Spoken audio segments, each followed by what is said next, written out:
Hey. Hey. Calling Chris Anderson, obviously in London. Well, still in London, yeah. But let me see. Yep. This will be the last appearance of this studio set because for the show. OMG. Yeah. I mean, so when we record a virtual presence for the next show, I'll be at the new studio location in Windsor.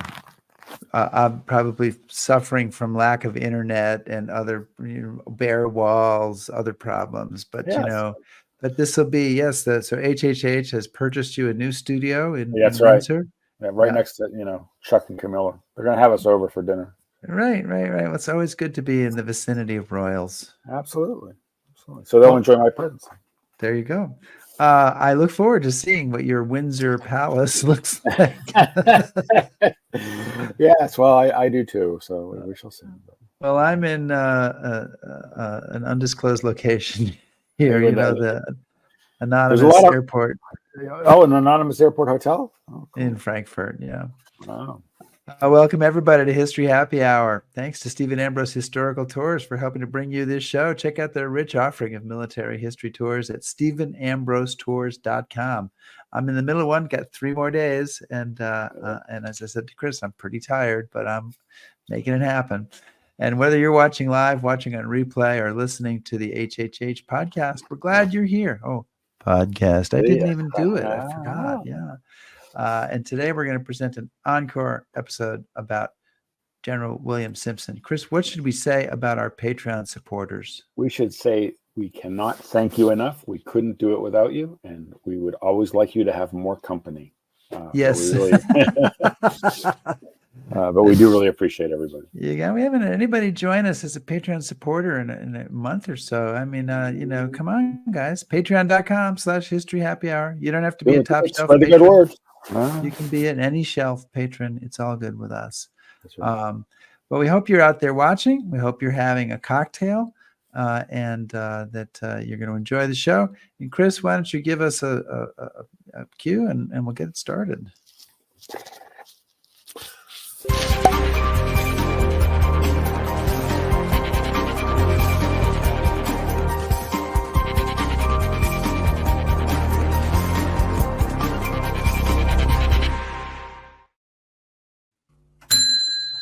You brought the bell all the way to Winnipeg. I did. I brought the bell to Winnipeg. There it is. There's the famous bell. Okay. Yeah, good deal. And so the bar is open. Yeah. So yeah, I'm really happy that we have about our guest tonight. It's a topic that I've been really interested in. We're going to welcome William Stuart Nance to the show to talk about his new book, Commanding Professionalism: Simpson, Moore, and the Ninth Army. For those of you, I'm sure, don't know, the Ninth Army is kind of the forgotten army of U.S. forces in World War II. But Mr. Nance is a retired armor officer. He's taught military history at West Point and the Command and General Staff College. So as we say back home in Boston, he's wicked smart. And before this book, he was the author of a book called Sabers Through the Reich, World War II Corps Cavalry from Normandy to the Elbe. But we're here to welcome him to talk about Ninth Army. So welcome, and let's get started. Bill, thanks for joining us. Thanks for joining us. So yeah, right out of the gate, at the introduction of your book, you say that the U.S. Army looks for a Grant, steady and firm, not a Napoleon, the mercurial, ambitious genius. In such a military, Simpson and Moore were prime examples of success. So as we'll get into as we talk more about your book, but who were Simpson and Moore, and why did you choose to write a book about them? Okay. Well, let's start with the second question. There is like why I come back to them. Is I actually came across the Ninth Army when I was writing my first book, Sabers Through the Reich. And what I was doing is I was talking about how Corps Cavalry helped on the operational battlefield. And I'm looking at, and silly young grad student me, because that was my dissertation, thought all I'd have to do is just go to the book or maybe a book or two that had the entire operational narrative laid out what corps were doing and what divisions were doing, and then just insert the cavalry. Well, turned out that that's not actually the case. And so I was having to rebuild the operational narrative, sometimes from the archival record. Third Army was easy. First Army wasn't hard. And then I start looking around at the Ninth Army stuff, and I'm having to go back all the way back into the archives because no one's written any books on these guys. I'm like, why is this? And being a World War II historian, you can't swing a cat without hitting a book on Patton. And there's some great ones out there. But I was like, well, why is nobody written about him? And then it was like, well, and then it turns out that everybody liked them, which is weird. Right. Because they hit the trifecta, right? Their bosses liked having them in the organization. Yeah. Their peers liked working with them, and their subordinates liked working for them. And they were successful. Yeah. And they did the good. It wasn't just they were people pleasers. They did their jobs. Which is a quadfecta. Yeah. There you go. So it was like, well, why is that? And then and there's this great quote from Omar Bradley, which is, unlike the noisy and bumptious third or the temperamental first, the Ninth Army remained uncommonly normal. And for some, they might look at that and say, well, that's kind of a backhanded compliment, or perhaps not much of one at all. But if you've never done anything as complex as what these guys were doing, you suddenly realize that being normal is actually really hard to pull off. And that's what they did, is they were able to do it normally. And they were able to impose normalcy, or as close as you can, on very complex, very hard operations.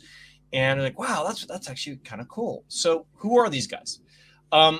Simpson and Moore are both what I would consider to be reasonably successful, standard professional officers of their era. And that's kind of the interesting thing about them, is they're not, like, to be a Patton, you kind of have to be Patton. And that requires a certain thing. To be a Napoleon, you kind of need a Napoleon, right? Well, the problem is that Napoleon comes across once every generation, maybe several. Patton is good. He's successful. He does things well, but anybody that's not Patton just comes across kind of as a jerk, right? So that's actually hard and kind of one-offs. But what the U.S. Army really needs is, we need officers that can do their jobs, do them professionally, hence the book, or hence the title, and just do it to a standard and move and do it right. And what you find is with Simpson and Moore is that these guys are actually, in my opinion, much more emblematic of what the Army is not only looking for most of the time, but also what it produces. You just don't hear about them because who wants to write about the guy that did the job? Right. He's not as dramatic. So we should say, of course, William Simpson's the commander of the Ninth Army starting in September 1944. James Moore is his aide, his deputy commander, I guess. But his chief of staff, they have worked together for a long time, right? So long before they go into theater together, these guys have built up a strong relationship. Yeah, I mean, these guys, they start working together. What did I think? 1940, I think. 1940, yeah. And it was, again, this is fairly standard. Newly promoted brigadier general rates an aide. So he's looking for an aide that doesn't, the joke is he's not looking for someone to hold his coat. He's looking for someone to go out there and be his actual set of eyes on the battlefield, or extra set of eyes across the area. And so Moore comes up. Moore is a young up-and-coming captain. And Simpson goes, yeah, come on in. They apparently hit it off, and their relationship spans really. Interestingly enough, when I was talking with a guy by the name of Colonel Tom Stone, who was the guy that interviewed, was probably the principal initial biographer of Simpson. It was funny is that Moore was still working with Simpson, setting up his calendar and whatnot all the way for the next 20, 30 years. And because they started off as an aide and general, assistant division commander, then aide or division commander, division chief of staff, division commander, chief of staff again, first the 35th, then the 30th Infantry. Then they kind of split apart for a while. Then it's corps commander, corps chief of staff. Then it's training army commander, Army Chief of Staff, and then it's Field Army Commander Chief of Staff. So imagine working with the same person. And Rick, you and Chris are a great example of this. When people are working together for a long period of time, you start to kind of finish each other's sentences. You understand what the other guy wants. You understand how that goes. And exceptions to every rule. But the idea being is that long-standing professional relationship works because they know and respect each other. And as the chief of staff, your job is to run the staff, make sure all the things work. But Simpson doesn't have to have his hands always on the staff because he trusts that Moore will, and Moore knows what the Simpson is after as the boss. So when they're putting together plans, they're putting together briefing products, Moore, who's worked with the guy for the past 3 to 4 years in close quarters, doing a lot of different hard things, is able to sit there and go, he's not going to want that. We're not even going to try that because that's not what he wants. And so it works very, very well. And they're both process-driven people. So they're both the same personality. The idea of taking this same basic idea of, all right, we're going to use the Army system and we're going to do that way unless we can't come up with another way. And we're just going to use the doctrine, and it works for them. And so they end up being very, very highly successful, just kind of doing what the Army taught them to do, which is well. I want to hit on that because one of the things that you emphasize in the book that I found really interesting is the idea that the Army creates doctrine for a reason. We call it by the book, but that both of these men see that as a tool and see that as a successful way to go forward. Now, when most people read books, they like to read about people that throw out the rule book or break the rules or whatever. So what is it about this devotion to, call it the rule book or doctrine or procedure, that is so important, and why does that work? And why is it, why do they grab onto that? Well, you've heard the joke about there's a right way or wrong way in the Army way. Right. Well, there's a reason for that. And what it comes out to is that in the Army, we just talked about people working together for a long period of time. And when you do that for a long period of time, you can kind of make up your own, kind of roll your own.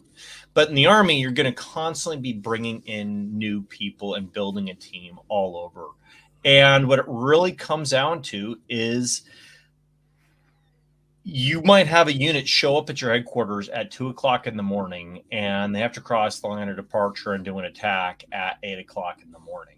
And you don't have time to tell them where to send their TPS reports to.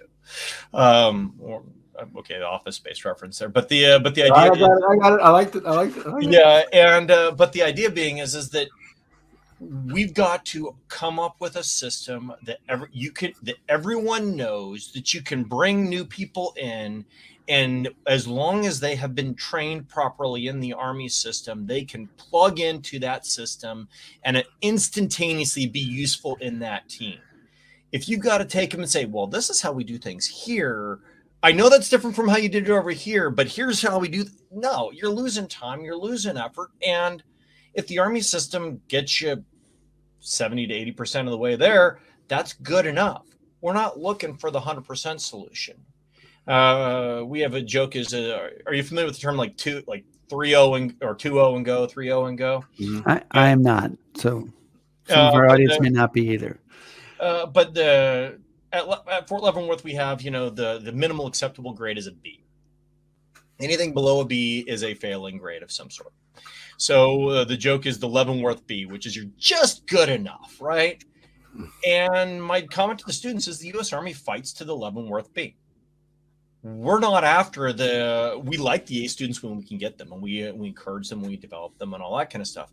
But what we want is a large cadre of people who are able to execute to a similar standard at all times, because war's ugly. People die, people get hurt, people get sick, and you have to be able to plug in and keep going.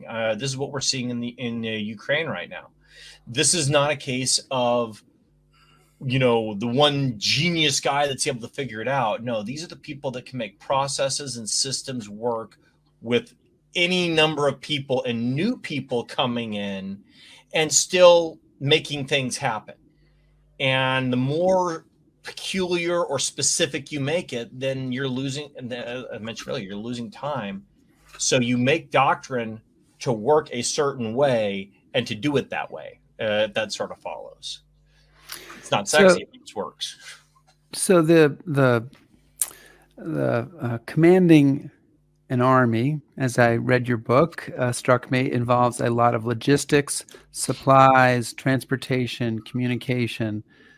Simpson and Moore's army, basically, their army command comes into existence, starts commanding troops in September 1944. As they've got the Middleton's Eighth Corps trying to take Brest at the end of the Brittany Peninsula. So, what kind of what is the initial impact of Simpson being in command there? How does it affect the battle? How is it different than it would have been if he and Moore hadn't been there? Well, a lot of what this comes out to is, let's start with the idea of logistics, fire support, management, administration, and the joke is like you don't freestyle it when you have artillery brigade shooting, right? You plan this very specifically as you're going forward. And in the Brittany campaign, what's really the most interesting thing about that is that operationally, down where battalions and regiments chucking and jiving, they really don't. Simpson doesn't come in with a plan until Middleton, who's the corps commander at Brest, how to do things. Middleton's the corps commander. That's his job to do. He does that. What Simpson does is Simpson does his job. And what you see is you've got in the United States Army, you had multiple different echelons doing different things. So the division was kind of where the rubber meets the road, kind of tactical formation. It would fight with its regiments or its combat commands, depending on what kind of division it was. And but the division was what the U.S. Army was thinking of when it was thinking of fighting tactically. A division will fight tactically.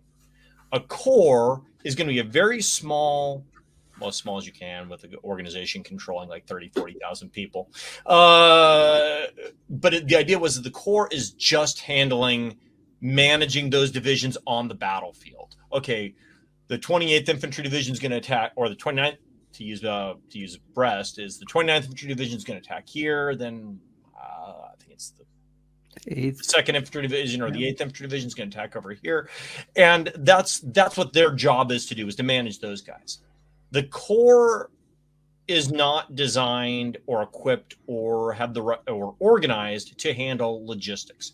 Logistics flows from the national logistics to a theater, from the theater logistics to an army depots, and then the army pushes that straight into the divisions. The reason for this, and I know I'm going into a lot of detail, but it's really necessary here, is the Corps is task organized. And so one day it might have 3 divisions, and the next day it might have 2 divisions, and they might not even be the same 3 divisions. Those 2 divisions might not be the 3 divisions they had the other day. So you're constantly task organizing the corps to handle the fight. So if you're having to retask organize your logistics every single time you retask organize your corps, that gets challenging. But if the logistics are going from the army straight to the divisions, you can shift your corps around and shuffle your corps as you need to, or the composition of your corps, and it doesn't affect your actual logistics at all. The trucks are still going all in the same places, just who's telling the guys that are shooting where to go. That changes a little bit. So at Brest and Brittany, what has happened is that Patton originally commanded the 8th Corps. They had broken out from Normandy. That was Operation Cobra. And then 3 corps of the 3rd Army had gone east, 15th, 12th, and 20th. Not in that order, but never mind. And they're headed towards Metz. And by this point, they're all the way on the Moselle River, trading injuries with the Germans around Metz. Middleton in the 8th Corps had button hooked and gone west to take Brest, which we needed for the port. Turned out we didn't, but actually we probably could have used Brest, but Never mind, it was broken at the time.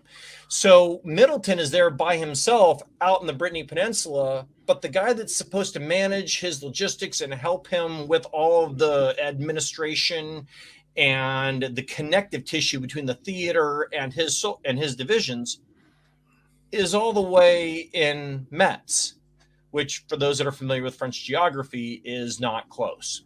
Along the German border.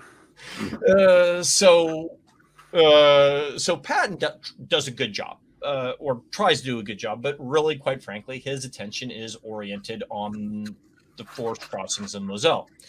So Eisenhower sees this and goes, well, Middleton obviously needs a dad that's going to take care of him over here. So he pulls Simpson's army, which had been doing joint reception, staging, and onward movement and integration. Great army acronym that I love. JRSONI. And in England, and he brings them onto the continent and activates them on the continent to manage the fight at Brittany. So at that point, Simpson's job is not to tell Middleton where to put his divisions. Middleton's got that. What Middleton has is that he needs artillery ammunition.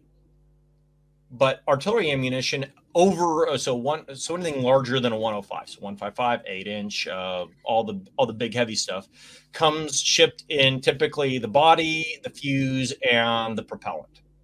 So you've got the big explosive nose, you've got the fuse that fits on the top, so it doesn't tells them when to explode, and then the propellant comes separately. And you ship those separately for safety reasons. You don't put it all together until you're ready to fire the round. Well, the problem is that because and where that connects is at the theater or at the army supply depots. Typically, the theater will ship you lots of propellant, lots of infuses, lots of shells, and then you put them together and then you give them to the divisions. Well, Middleton's getting shipments that are like all fuses or all shells or all propellant. And he's like, I need someone to handle this for me because I'm trying to fight a fight and I'm trying to do a job he's a smart guy. Middleton's a very smart dude. But if he's doing that job, then he's not doing the other job. So that's what Simpson's job is to do his headquarters job is to manage that. They're also not just managing the Brittany fight, which they are. They're also managing, they take direct control of the security screen we have along the Loire River. And I'll apologize to any of our European viewers right off the bat. My pronunciation of European place names is horrible. But along the Loire River, which is 2 divisions, and Middleton is fighting a core battle around Brest. He can't also take care of the care and feeding and organization and orders for those 2 other divisions. So Simpson takes that off his plate. Simpson is also running 2 additional corps, which we don't ever read about, which is the 3rd Corps is doing joint reception, staging, onward movement, and integration on the Norman beaches, and the 16th Corps is doing it in England. So what is JRSONI and why do we care? So you gentlemen have done tours and all that kind of stuff, correct? Yep. So what happens? So you typically have an advanced person.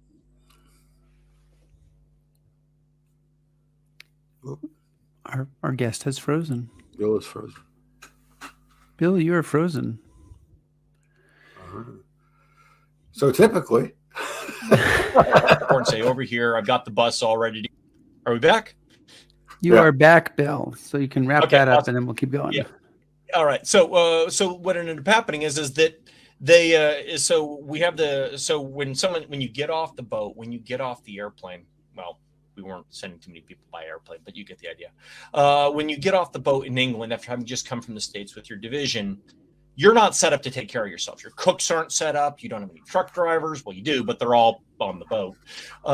Your trucks are coming on a different boat, and they're coming, and that might be another day or 2 later. So what you have is you have somebody picking you up at the dock, putting your guys on trucks, taking them to the tent facilities are already set up, getting them fed until their cooks can get going, arranging for the motor pool space, all the non-fun stuff, right?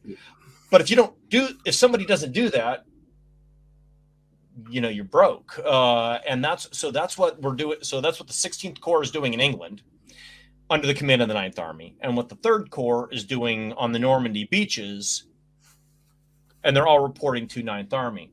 So the kind of the longer answer to what is Simpson doing at Brittany is that he is managing the logistics and support for the 8th Corps so it can do its job, and he's also assisting in the force flow for the entire theater as units are arriving in. Now we have specific headquarters that do that. We call them at TSEs, Theater Sustainment Commands. The communication zone, which is the World War II equivalent, not quite, but close enough, is not fully set up to do that, because remember, the ComZ is struggling and fighting mightily just to keep the forces to the east supplied properly. So anything that 9th Army can do to help, they're doing that. And so one of the things I think that's interesting that I kind of want to get your input on is when you read about the U.S. High Command in Europe in World War II, it's kind of like old home week. They all knew each other. They all served together. They were all friends or enemy. They had some backstory. And Simpson and Moore aren't that. They're not. You point this out. They're not part of the Marshall clique. And they're not certainly best friends with Eisenhower. So they're kind of an odd ducks. So could talk a little bit about outliers. You use the word outlier. Outliers. Yeah, about how they fit into this drama and how they get there. Because one of the popular myths is if George Marshall didn't know who you were or didn't like you, you were done. But clearly that's not the case. So. Well, Marshall's an interesting character, right? I'm actually talking about him over at the Robert Dole Center in Lawrence here this week. So Marshall's he picks people for what they can do, but what he also does is is that the pool of officers we fight World War II with are the pool of officers who are of the appropriate seniority and experience to do the job. Now, the guys that are too experienced, the guys that are like 60 years old when 1940 kicks off, those guys are actually pushed to the sidelines and had to retire. Simpson's kind of in that last batch of people that he really takes in. Simpson's West Point class in 1909. Most of the big names actually come from the 19-teens of West Point classes for the most part. Bradley, Eisenhower. Interestingly enough, the class of 1909 produces Devers, 6th Army Group Commander, J.C.H. Lee, the ComZ Commander, Hodges. Well, Hodges isn't West Point class in 1999, but he's officer. Doesn't quite make it. He failed math, which was not an uncommon affliction in those days. Patton's West Point class in 1909, and so is Simpson. So Marshall is picking people that he thinks will do the job, and he's sending them over. Now, what's interesting is that there's a lot of personality going into this, because Eisenhower, running the ETO, is not interested in leader development. He's not interested in, well, let you grow and let you see what he's basically, can I trust you to do the job as I see fit? You figure that any guy that has to deal with Patton on a routine basis probably doesn't want to induce any more drama than he really has to, if he's already dealing with Patton and Montgomery, right?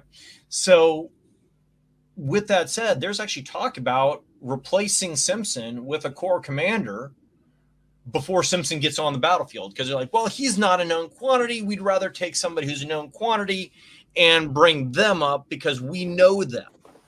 Because again, Patton and Bradley had worked together in the 2nd Corps in Tunisia. They'd fought together in the 7th Army in Sicily. They kind of, and Eisenhower known these guys. So you see a lot of these guys kind of as it's very cliquish kind of organization for a while. So what you saw is Simpson and Moore kind of show up, and it's not like they're unknown to these guys, right? Like, as I said, West Point at West Point, Simpson and Moore, or Simpson and Patton, are in the same West Point class. Right. They've been around the Army together for a while. Simpson knew Eisenhower a little bit. They were in the same war college class, but they were about 5 or 6 years separate in year group, which in the Army is a vast gulf. So it just, they knew different people. They hung out in different places. Just, yeah. I know that guy. And I know him professionally, but what it comes out to is what really kind of saves Simpson and all that kind of stuff. One, Eisenhower gets too busy to really think about it. And two is it's shocking what happens when you have a reputation for competence and professionalism, and then you demonstrate said reputation for professionalism and competence. So everyone's like, well, he's not a known quantity in this war. Last time we really saw him in action was World War I. And then you get into the theater and everyone goes, oh, yeah, he's doing a great job. He's doing great. Let's leave him alone. So that's kind of how they fit in, is that they choose not to. And also, if you don't play the politics game, it's shocking how people that's kind of refreshing to some people. Right.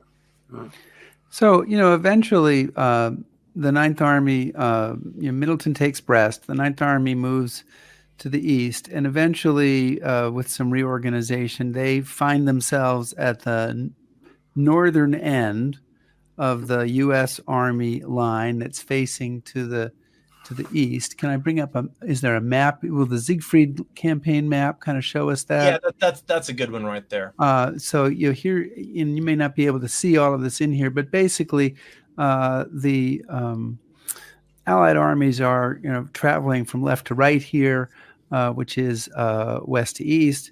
The north is the top, and so the top of the American armies is the Ninth Army, and it is adjacent to the British Army under 21st Army Group under Montgomery. And it's eventually, Simpson is working for Omar Bradley, but then he's going to be working for Montgomery, and he's going to go back to working for Omar Bradley over a few months period. So he, and there's a huge negativity between the U.S. Army and the British. Bradley and Montgomery are at loggerheads. Patton and Montgomery are at loggerheads. And here's Simpson, who's working for everybody and who's right there on the edge. So he's kind of got to deal with the British all the time, whether he's under them or not at any particular time. And it seems like it's smooth as silk. So what's his secret there? What's the secret sauce that he's bringing to that's helping him to maintain a good relationship with the British? And I know Chris is interested in this, and so Chris, I thought I'd start us off on that, and you can dive in with a follow there. Okay. Well, the secret answer is the enemy is over there. Right, but that seems a simple answer. Why? Yeah, you'd think that Bradley would know that, and Patton would know that also. But what it really comes out to is, does it matter who wins so long as we win? And that really is kind of what I see as the difference between, say, Simpson and Hodges. Everybody else is that he's interested in now.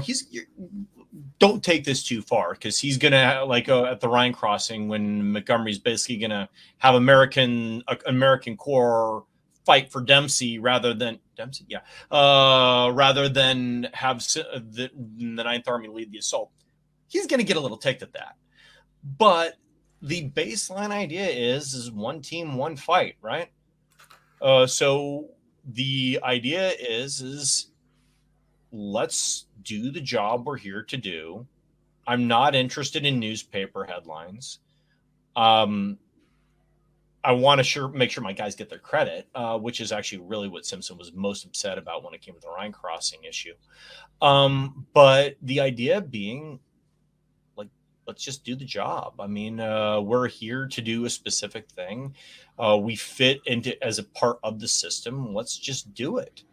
And that's just, it's something that Simpson's always done. It's not his first rodeo dealing in a multinational operation.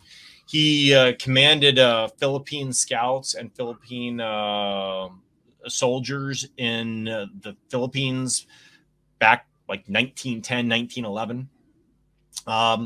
He had he'd basically been an Army officer having to work with a bunch of civilians. He'd been an Army representative at multiple World's Fairs. He went to like 2 or 3 of them. It was weird, just how he kept getting pulled into this. And the idea being is he just was one of those guys that knew how to work together. You know, there's some personality types that just work with other folks, and there are other folks, they're good at their jobs, but they don't really play nice with others. Bill, I mean, let's be honest. I mean, Simpson kind of stands out as the only guy that gets this, right? And so is this something that he's bringing to the table? Is this something that he's trained to become? Does he just, because I don't see any other Army commander that doesn't they don't start pissing on each other at some point. They don't start pulling each other's hair out. In the 12th Army Group. Well, that's what we're talking about. So, yeah, but the reason I specify that is because Patch is another guy that's like this as well. And you can argue there are a couple Corps commanders you could probably pull on as well. And a lot of what comes out to, this is something that I've played with quite a bit, is that when you get to the level of a Hodges or a Bradley or a Montgomery, you didn't get there by being bad at your job. Right. So you didn't. So if we take that as a given that they're pretty good at their jobs. I mean, we can quibble around the edges, but they're reasonably good at their jobs. And as such, they truly believe that their way is the better way to do things. Now people are dying. We're in a global war. So if you are sitting here leaving aside all the other parts for a moment, if you truly believe that you have the right answer and people aren't doing that answer because they're doing it their way, and you believe that that's the right answer, of course you're going to be upset. There's a fine line between ego and competence. No. And many general officers of that era straddle that. Some fall into the ego category a little bit more than others. And what it really comes out to is that Simpson is an example of the guy that is able to keep it on the confidence side and not on the ego side. And really what I look at is that, I mean, he's had some humbling moments. At West Point, he is like 101 out of 103. Guy's not a book learner. Right. And it's kind of humbling when you sit there and you realize that you almost failed something. And there's a great line from Devers that said that Simpson was not necessarily the best academic student, but he could avail himself of help when it was offered. Mm-hmm. And the point being is that he learned how to take help. It's just amazing to me because I remember having a conversation with Joe Belkowski about Simpson in Ninth Army. And as most of the people who watch the show know, Joe's kind of the preeminent historian, certainly of the 29th Division, if not of America in the ETO. Superb books. Absolutely. And he said, Chris, I've been through all of the Ninth Army papers, and I've been through all of the stuff I can find on Simpson, and I've yet to find any single thing in that paper where he criticizes Montgomery. Well, yeah. And you compare that to any of the other Army commanders, even if in their own like diaries, letters, there just isn't that vitriol there. Have you seen the book John Nelson Ricard just put out about a couple years ago called Forward with Patton? I've seen it. I don't read a lot of Patton books. I highly recommend. Okay. So there was a book called Lucky Ford that came out in the 50s. Yeah, right, I have that one. By Colonel Robert Allen. And what was interesting about that is that it was the War Diary of the Third Army, but it was highly edited. And John Nelson Ricard a couple of years ago found the unedited copy of the diary that this G2 had written, and it makes for highly entertaining reading, slightly profane, but on that note is Simpson's. I mean, he's brought up to just that's kind of how he's wired. I can't I can't find an incident that shocks him into that or anything Right, along those right. lines. I just think it's part of his innate personality. And maybe it's that early exposure to the fact that he's not the smartest guy in the room when he's dealing with the civilians at the World's Fair, when he suddenly is placed in a situation well kind of outside his experience level. In World War I, when he's a Division G3 and he has to operations officer, and he has to work with a French corps, and they're in charge. So American officers, when we think of multinational operations, there's always this assumed that we're the ones in charge, and the international forces, whatever they might be, are the ones working for us. Well, not in this particular case. So this is during the Meuse-Argonne offensive, and he's working for, I want to say, the French 17th Corps. I'd have to go back and look, but that sounds right. And it's not hard. I mean, they've got a division frontage, and the Corps got the order, and they execute the order. But the idea being is that, follow the Army system. Again, that makes sense. It's Army process. We have, everyone's got a boss, and it works from the commander puts out the guidance. You follow the guidance, right? Is he just a kind of a low intensity, slow burning guy? I mean, one of the things that when I read your book and the other stuff that I've read about Simpson is there's no strong personality that comes out. You don't, if you read about Patton, you read about Bradley, even Courtney Hodges, Charles Gerhardt, the commander of the 29th, other people, you get a sense of a personality. Maybe it's a driving personality, a sarcastic personality, a flamboyant personality. And with Simpson, it's like you search. It's a search for personality. You look for it and you can't find it. Well, that's the thing is, like, he kept himself private for the most part. Is that he believed that he was there to do his role, and he executed that role, I would say, very well. He should have had a school for commanding other commanders. He had a sense, he had a good sense of humor. So he went bald at a very early age. And when he takes over the command of the 30th Infantry Division, and he and Moore brought in to kind of whip the division into shape without going down the whole long road. The division is not performing well. It's also it's been gutted for replacements and all sorts of stuff going on. So he and Moore bring the soldiers in, and they all need haircuts, and they look dirty, and they need to get themselves together. And so he says, he's wearing his hat, and he says, "All right, boys, I need you to get a haircut, and just to show you that I won't ask you to do anything that I won't do." He whips off his helmet, and he's bald, and to general amusement. And there's some good, that's a sense of humor, right? Like, he's kind of making fun of himself a little bit. And then some of the soldiers start shaving their heads, and then you hear this, no, please don't do that. And it's a very quiet. It's not that there's no personality. It's just that he doesn't make it about his personality, if that makes sense. Well, I want to pick up on that, because one of the things you talk about in the book, again, I think is very, very interesting, is the differences in the armies. And you say that all these different armies have a certain tone about them. They have a certain character about them. I can't remember now, but there's one person you mentioned in the book who basically says, I served in all these different armies, but the Ninth Army just kind of worked. Yeah. So could you talk a little bit about what you mean by the tone of an army, and then give examples? What's the tone of the First Army, the Third Army, the Ninth Army? What do you mean by the tone of an army? So any organization, whether it's a corporate or government or military, it has a feel to it, right?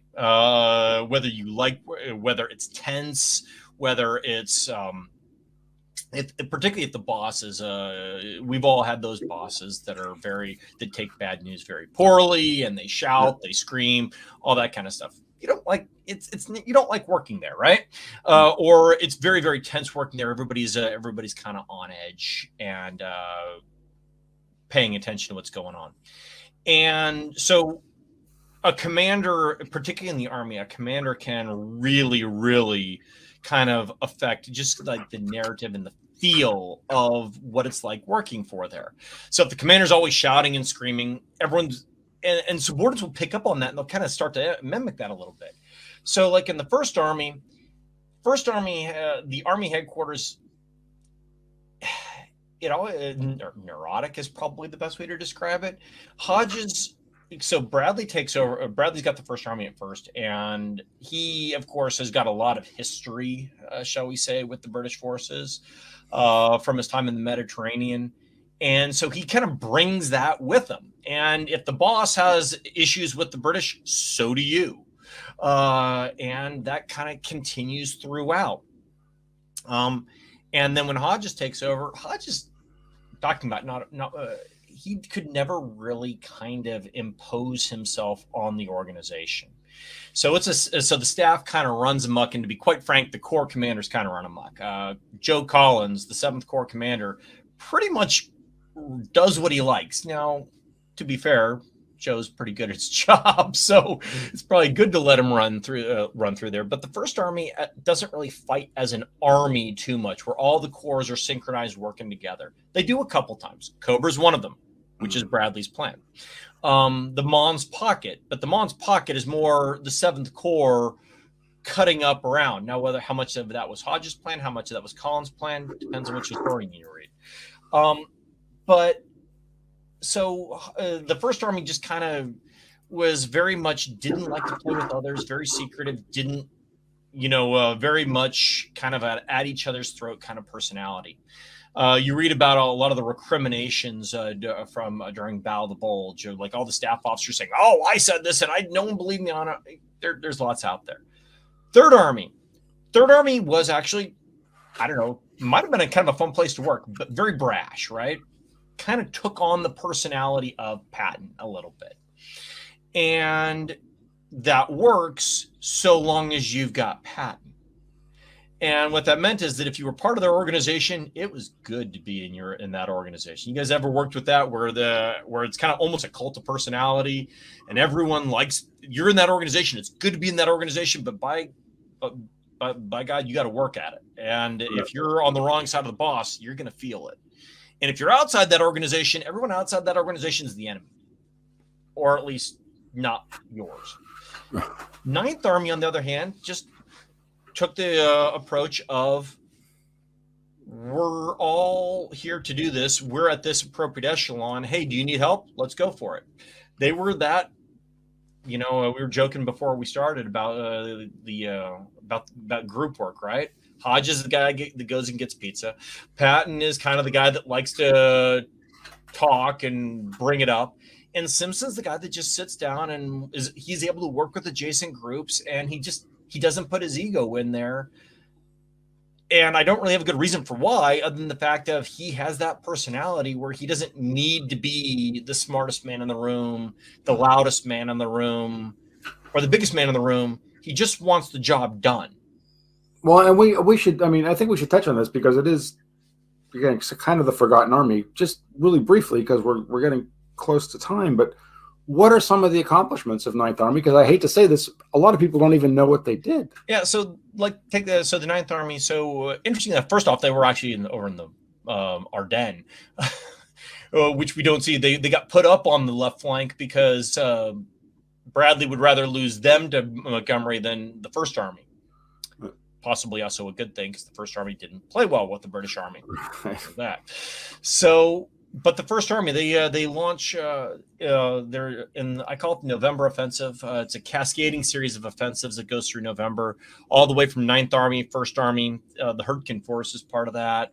The fighting around the Moselle, the capture of Metz is during that time frame. And 9th Army's part of that is the assault up to the Roer River.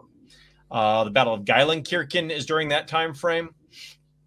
And this is for those that have been up, and this is up north of Aachen, to the east of Maastricht, and it's very beautiful countryside, but it's flat, it's marshy, it's muddy. They fight their way through some very gritty, hard defensive battles, or offensive battles for them, defensive battles for the Germans. And they grind their way forward to the Roer River. And then they get there, they hold out. When the Battle of the Bulge happens, which immediately follows the November offensive, Simpson sends the 7th Armored Division, really, depending on which historian, depending on which version of events you choose to believe, Simpson sends the 7th Armored Division without orders, or without immediate orders, to aid in the defense at 8th Corps down in the Ardennes, which helped hold St. Vith. My argument is that St. Vith is probably of St. Vith and Bastogne, St. Vith was a significantly more important defensive stand than Bastogne was, in my opinion. But he sends the 7th Armored Division down without orders. So, and moves them quickly. And if you think you can move an armored division within 12 hours without a really good staff working for you, yeah, you need that's a achievement. They launch Operation Grenade, which is the assault crossing of the Ruhr River to the Rhine. They do that highly successfully across a flooded Ruhr River. The reason the Ruhr is flooded, one, it's the spring and normal flood time. Also, First Army failed to take the Ruhr River dams in enough time, and the Germans blew the dams. And, well, they didn't blow the whole dams, but they opened them up and they jammed them open. And the Ruhr River was at flood stage, so 9th Army was kind of stuck for a while. But they did that. And then they crossed the Rhine. They encircled the northern half of the encirclement of the Ruhr. They did this in an exceptionally tight battlefield where they were basically attacking on a 1-corps front, and then kept driving on towards the Elbe River. So they're kind of like the offensive line. If you're looking at American football, they're like an offensive lineman. That's next week. Football's next week. Can anybody, if you don't closely follow the Chiefs, can you name any of the offensive linemen? Yeah. Or the 49ers? And there's a reason for that. Now, you can talk about Travis Kelce, Patrick Mahomes, all these like the quarterbacks, receivers, the guys that get the ball a lot, right?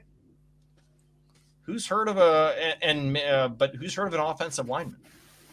And because really their job is to do the job. And if they do their job successfully, no one hears their name. So I want to ask you, because I cannot let this hour go by without bringing up. Shit! I'm sorry. Yeah. Okay. The 23rd Headquarters Special Troops.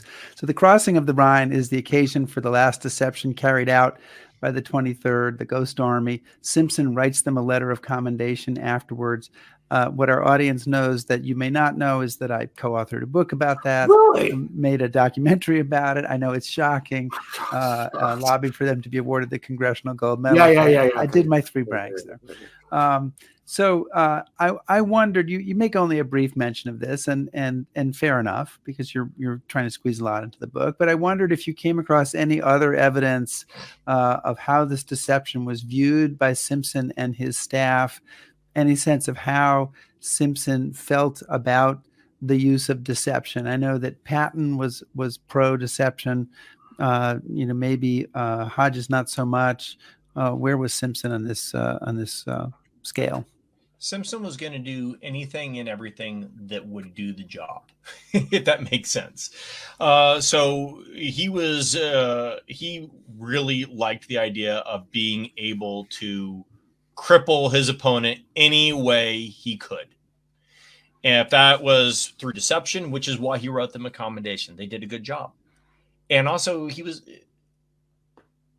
I've seen this with some bosses in the Army, but saying thank you or good job costs you very little, but it means very much to the people that hear it. And Simpson understood that. And so going through and looking at their records, was there any specific, deception was not part of the 9th Army's plan, like Maskarovka was part of the Red Army's plan during that time frame. However, it was certainly a part of the plan, and they knew how to build deception into the operational approach they were taking. Because the problem is when you're crossing the Rhine, there's only so many places that make sense to do that. So anything you can do to make the enemy jump a different way Simpson's going to use. He's also famous for never send an infantryman where you can send an artillery shell. And so he is going to use so he's going to blast the enemy out with artillery. He's going to use air power, and he's going to use deception. He's going to do whatever it takes to ensure that that line division commander and that corps commander have all the tools at their disposal to achieve overwhelming success. So not a great answer maybe, but that's what it is that he viewed it as a tool, a very useful tool to work with it. Now you make me. I'm gonna have to go back and look at their war diary and find. Yes. And when you find something good, let me know. And Chris, you didn't even take a drink when I said Ghost Army. Because I finished, because I was just drinking my way, waiting in anticipation to take a drink. You should have had another. You should always have a second glass available. And of course, we have the same glass too. See, look at that man of taste. So finish us off, Chris. So Bill, kind of the wrap up question. The $60,000 question through all of this and reading your book, if he does such a good job and it works and they're successful, and I would like to tip my hat to Simpson and the Ninth Army for working well with the British and the Canadians, which I really appreciate. Why don't we hear more about the Ninth Army, and why don't people know about Simpson? I'll use the football analogy because we got the Super Bowl coming up here. Again, when whichever team wins the Super Bowl in a couple weeks, we're probably not going to know who the offensive lineman is unless you really dig into it. And really what it comes out to is that Simpson believed in kind of giving the credit to his soldiers. Like, for instance, the 29th Infantry Division fought in the 9th Army for a large portion of its time. Yeah. Interesting enough, Simpson actually wanted to fire Gerhardt for a while. He thought Gerhardt. There were a lot of people in the 29th that wanted to fire Gerhardt. Well, he thought Gerhardt was taking too many casualties. Yeah. And he was like, "Dude, we can do this better. Stop destroying your division." Yeah, it didn't happen, but that's another story. Is that it was part of the grind, and he's just not as flashy of a personality as that. And he retires from the Army very shortly after the war. I saw in the chat there talking about Simpson's ulcers. He had I don't know how big they were. It was enough to be medically retired from the Army. He also had some back injuries. He was a polo player, so he'd fallen off a horse a couple times. But he's retired shortly thereafter, and he's not one to blow his own horn. He doesn't write a memoir. He doesn't like issue the spotlight. Like, he doesn't like run away from people that want to interview him. But typically when the interviews, you keep hearing him say, you want to talk to this person, you need to talk to that person. He just truly believes that he did his job, and he didn't feel the need to be adored or loved. He would have liked perhaps a little bit more spotlight than he did. He didn't get his permanent 4-star for quite some time, and I thought that kind of rankled a little bit. But again, he didn't make us think about it. He just didn't. They mailed him a star. It was kind of funny. We put it right from the mail today, honey. But my uniform's complete. But again, that's the neat thing about this guy and this is why I point him out to students, is that we need a lot more of that personality type. Right.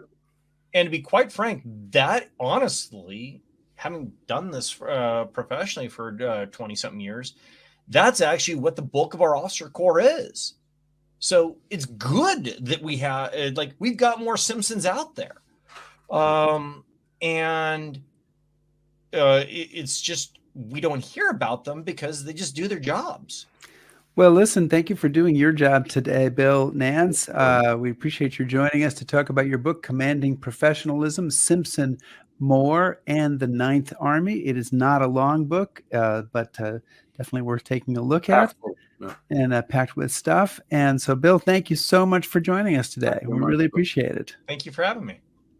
Next week, we will continue our World War II-ness by presenting an encore episode with our favorite. I think he's our favorite guest. One of our favorite guests, Joe Belkowski. Yay! Yeah, World War II historian, our only 5-time guest. And this particular show was about his book, Their Tortured Souls, Our Tortured Souls, about the 29th Division. Is the 4th volume, right? Yep. We have to have him back to talk about the final volume of his 5-volume series. We'll have to bring him on again. But this is an encore episode. If you haven't seen us interview Joe Belkowski, worthwhile, fun to watch. Absolutely. This was a tough time, November, December of 1944 for the 29th Division. And come check that out. Excellent. Yep. And having that on reminded us we have to rattle Joe's cage about finishing up that series. So. Right. So we'll get right on that. Cheryl, if you're watching, as I'm sure Cheryl watches every minute of every show. Yes. You're watching, Cheryl. Okay. Please subscribe to us. Please subscribe to us on YouTube. Follow us on Facebook. You can shout at us on Twitter, which is now called X. Can't get that straight. You can listen to our podcast, back us on Patreon, and browse historyhappyhour.com. Thanks, everybody. Be safe.